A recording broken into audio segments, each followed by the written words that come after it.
Vous savez, monsieur, je vais vous dire quelque chose qui est peut-être étonnant, mais j'ai souvent l'habitude de donner ces témoignages dans les cultes des femmes. Quand je suis revenu de la Tunisie avec mon mari, on avait notre fille aînée, elle était toute petite. Mon beau-père nous avait pressé de revenir. Et donc, j'ai laissé toutes mes valises et j'ai priorisé les histoires de ma fille. Puis je me suis dit, là où on va là-bas, Sarajevo. J'ai pris seulement les valises de ma fille. Arrivé ici, monsieur, moi par la grâce de Dieu, j'ai grandi sans complexe. J'ai eu un père qui m'a fait grandir. Monte, descend, je suis moi. Je suis arrivé, nous sommes arrivés, on a commencé à aller au culte. Alors il s'avère que moi, comme j'avais priorisé les habits de ma fille, je n'avais amené qu'une seule robe basin. Je me rappelle de ça, c'était brun noir. Je portais ça chaque dimanche. Oui. Chaque dimanche, je portais ça. Je viens au culte, je me mets derrière, comme j'avais mon bébé, je me mets derrière pour qu'elle ne dérange pas. On est là. On termine, on rentre. Un jour, la dame, elle est là jusqu'à aujourd'hui. Elle me dit, mais de manière vraiment très minimisante, mais on ne comprend pas. Elle a le courage de venir. Mais bonjour, j'ai dit bonjour. Mais attends, on ne comprend pas. Toi, depuis que tu es venu de la Tunisie, là, seulement une seule robe. Tu ne vas pas changer. Elle fait une virgule. Mais ton beau-père est DG. Comment est-ce que vous voyez le serpent? Comment est-ce que toi, tu as toujours la même robe? Ça fait quand même 4 dimanches. Il faut un peu changer, non? Voilà pourquoi j'ai l'habitude de te dire, n'est-ce pas? Attention, mon frère. Attention, ma soeur. Tu risques de passer à côté de l'opportunité. Toi, tu regardes ton voisin, tu regardes sa chemise et tu lui donnes le respect d'une chemise de 5 $. Les temps et les circonstances dépendent de Dieu. Dieu peut changer le temps et les circonstances. Dieu peut impacter le temps et les circonstances. Dieu peut laisser les hommes hébétés par le temps et les circonstances. Je dis à quelqu'un, celui qui respecte ta chemise s'est trompé. Voilà pourquoi je veux dire aussi à quelqu'un, sors des complexes. Sors des complexes. Ce n'est pas le vêtement qui fait ta valeur. Ce n'est pas le vêtement qui fait ta valeur. Tu es tout à cause de ton identité. Tu es tout à cause de Jésus. Tu es tout à cause de ton salut. Tu es tout à cause de ce que Dieu a dit de toi. Dieu a déjà parlé sur toi. Voilà pourquoi tu es grand. Il est écrit, vous êtes une race.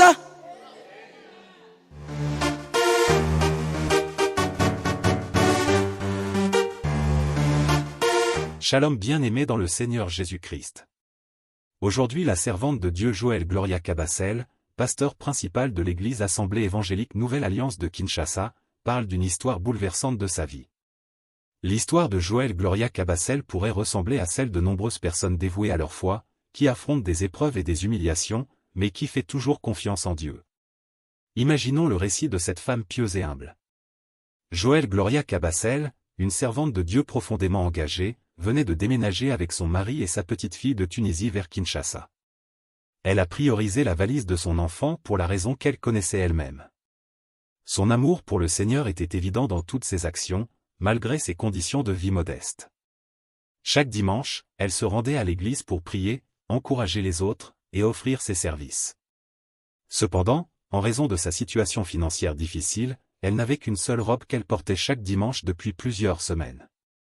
Cela n'échappa pas à une femme de la congrégation, une personne fière et parfois malveillante, qui aimait juger les autres sur leur apparence extérieure. Après avoir remarqué que Joël portait la même robe pendant 4 dimanches consécutifs, cette femme se mit à la critiquer ouvertement. Elle ridiculisait Joël, se moquant de son manque de moyens, insistant sur le fait qu'une vraie chrétienne devrait s'habiller dignement pour la maison de Dieu. Joël, malgré l'humiliation, restait calme et ne répondait pas aux insultes. Elle continuait à porter sa robe avec dignité, sachant que sa foi et son engagement n'étaient pas déterminés par les vêtements qu'elle portait, mais par son cœur et son service envers Dieu. Elle savait que l'important n'était pas l'apparence extérieure, mais l'humilité et la pureté de l'âme. Cette histoire illustre la force de l'humilité, du pardon et du service. Joël Gloria Cabassel a montré que même face à l'humiliation, la véritable foi réside dans le cœur et non dans l'apparence. Elle a fait preuve de résilience, transformant une expérience douloureuse en une leçon de grâce et d'amour chrétien. Abonnez-vous, aimez et partagez afin d'apporter l'évangile de Jésus-Christ aux nations car il y aura plus de joie dans le ciel pour un seul pécheur qui se repent. Que la bénédiction de Dieu soit votre partage dans le nom puissant de Jésus-Christ. Amen. Quand on a confiance en Dieu, on ne veut même pas savoir comment Dieu va faire. Moi, je dis souvent au Seigneur, ne me dis pas comment tu vas faire, ça va me troubler la tête. Toi, fais seulement, moi, je vais témoigner. Est-ce que quelqu'un m'a entendu? Toi, fais seulement, moi, je vais célébrer. Celui qui a confiance en Dieu va vaincre les batailles sans prière. Dieu, c'est le type de Dieu qui, dans les ordures, sort la gloire. Là où tout le monde ferme le nez, lui, il va sortir les choses glorieuses là-bas. Les mêmes personnes qui avaient les nez fermés vont venir acclamer le témoignage, ça tombe sur moi-même. Les mêmes personnes qui étaient là en train de dire, ça c'est quel genre de vie? On savait qu'il allait finir comme son père. Ce sont les mêmes qui viendront prendre des photos pour dire qu'est-ce qui s'est passé avec ces garçons. Il est passé par où? Il est passé par le chemin de Dieu. Dis-moi le chemin de Dieu. Parle avec autorité, dis-moi le chemin de Dieu. Sur le chemin de Dieu, tu passes et les hommes ne calculent pas. Les hommes ne comprennent pas les calculs de Dieu. Là où il y a des ordures, Dieu élève des princes. Voilà pourquoi j'ai l'habitude de te dire, n'est-ce pas? Attention mon frère, attention ma soeur, tu risques de passer à côté de l'opportunité. Toi tu regardes ton voisin, tu regardes sa chemise et tu lui donnes le respect d'une chemise de 5 $. Tu lui donnes le respect d'une chemise de 10 000 francs. Vous comprenez? Quand tu vois quelqu'un porter un super 100, tu dis ok, là au moins on peut parler, là au moins nous sommes sur la même longueur d'onde. Bonjour monsieur, vous allez bien? Là maintenant tu changes même ta démarche parce que tu dis il est quand même habillé à 300 $, il est habillé, mon frère c'est rien. Donne-moi un amen, quelqu'un qui comprend. Je dis c'est, dis à ton voisin c'est rien. Change de voisin, il est façon, dis à l'autre, c'est rien. Dis-lui, c'est rien. C'est rien de rien. Je répète, c'est rien de rien de rien. C'est rien de rien de rien de rien. Les temps et les circonstances dépendent de Dieu. Dieu peut changer le temps et les circonstances. Dieu peut impacter le temps et les circonstances. Dieu peut laisser les hommes hébétés par le temps et les circonstances. Je dis à quelqu'un, celui qui respecte ta chemise s'est trompé. Lève ta main droite et dis-moi, il s'est trompé. Tu sais pourquoi? Parce que toi, ton respect est caché dans la saison. Ton respect n'est pas caché dans le pantalon, chemise, robe, tout ça. Oh, la fille là qui porte toujours la même robe là. La fille là qui porte toujours la même jupe. Fais attention avec ces gens de filles là. Ce sont des faillas. Ce sont des surprises de l'avenir. Fais attention avec ces gens de filles qui viennent à l'église toujours avec la même jupe. Si j'étais toi, de temps en temps à la fin du culte, donne-lui un petit transport. Tu es en train de s'aimer. Un jour, elle se souviendra de toi. Vous savez, monsieur, je vais vous dire quelque chose qui est peut-être étonnant, mais j'ai souvent l'habitude de donner ces témoignages dans les cultes des femmes. Quand je suis revenu de la Tunisie avec mon mari, on avait notre fille aînée, elle était toute petite. Mon beau-père nous avait pressé de revenir. Et donc, j'ai laissé toutes mes valises et j'ai priorisé les histoires de ma fille. Puis je me suis dit, là où on va là-bas, Sarajevo. J'ai pris seulement les valises de ma fille. Arrivé ici, monsieur, moi par la grâce de Dieu, j'ai grandi sans complexe. J'ai eu un père qui m'a fait grandir. Monte, descend, je suis moi. Je suis arrivé, nous sommes arrivés, on a commencé à aller au culte. Alors il s'avère que moi, comme j'avais priorisé les habits de ma fille, je n'avais amené qu'une seule robe bazin. Je me rappelle de ça, c'était brun noir. Voilà, Marianne, elle se rappelle, elle a dit amen. Les témoins sont là. Si tu peux douter, tu poses la question. Je portais ça chaque dimanche. Oui. Chaque dimanche, je portais ça. Je viens au culte, je me mets derrière, comme j'avais mon bébé, je me mets derrière pour qu'elle ne dérange pas. On est là. On termine, on rentre. Un jour, la dame, elle est là jusqu'aujourd'hui. Bon, elle est là, ça veut dire, elle est là. Elle vient de temps en temps à la Cité Verte. Elle me dit, mais de manière vraiment très minimisante. Mais on ne comprend pas. Papa, il y a des femmes courageuses sur la terre ici. Hein.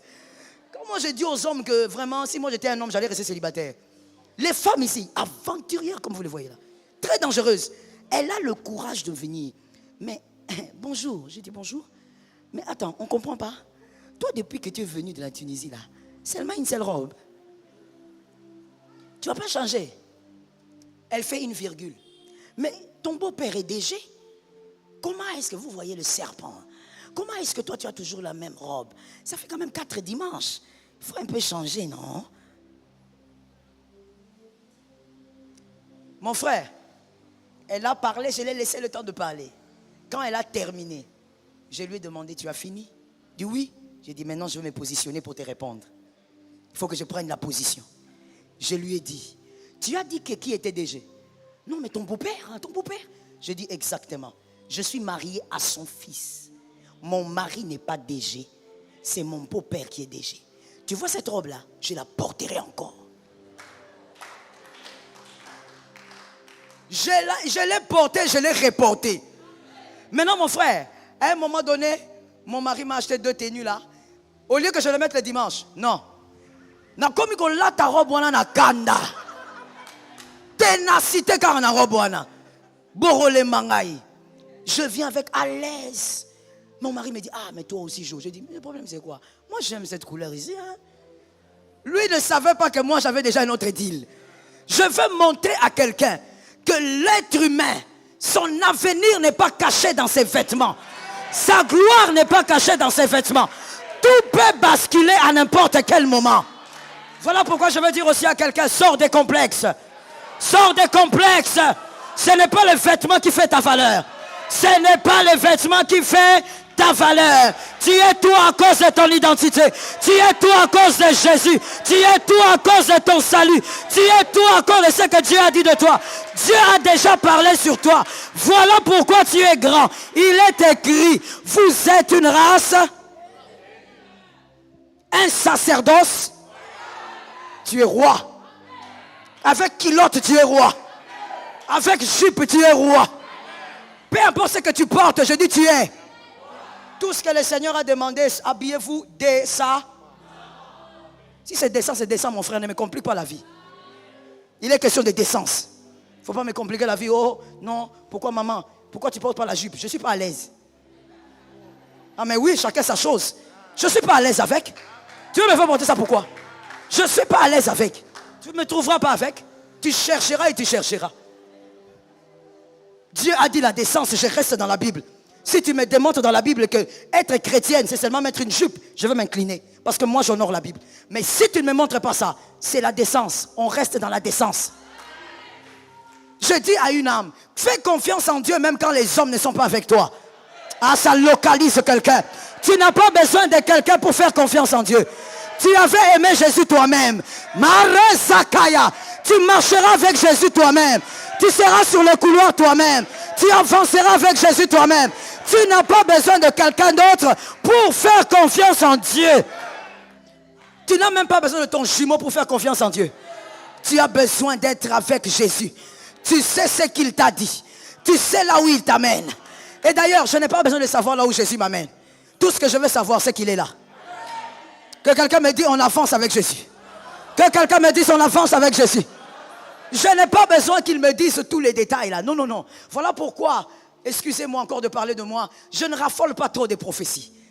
Non, mon mari le sait. Je ne raffole pas trop des prophéties. Parce que pourquoi? Ce qui compte pour moi, c'est que Dieu m'a déjà dit dans la parole. Il m'a déjà parlé, ça me suffit. J'avance, je fais confiance en Dieu. Je dis à quelqu'un, fais confiance en Dieu. Même lorsque tes propres frères ne sont pas avec toi.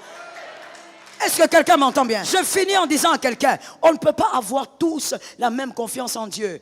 Parce qu'on n'a pas tous la même grandeur de destinée. Il y a des personnes, tu vas le voir dans le chaos le plus total. Mais il croit. Il s'accroche. Je dis à une âme, tu peux lever ta main droite et me dire, je ferai confiance en Dieu.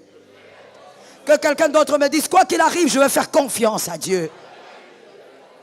Que quelqu'un d'autre me dise, malgré les combats, malgré les problèmes, je choisis de faire confiance à Dieu. Alors je décrète sur ta vie au nom de Jésus. Tu pleureras, mais Jésus sera là. Tu seras combattu, mais Jésus sera là. Tu seras acculé, mais Jésus sera là. Malgré les larmes, Jésus sera là. Les hommes partiront, Jésus restera. Les hommes oublieront, Jésus restera. Les hommes te trahiront, mais Jésus restera. Shalom bien-aimés dans le Seigneur Jésus-Christ. J'espère que vous avez aimé cette vidéo. Abonnez-vous et partagez pour porter l'évangile de Jésus-Christ aux nations, car il y aura plus de joie dans le ciel pour un seul pécheur qui se repent. Merci de faire partie de notre famille Wonderful Jésus-Christ.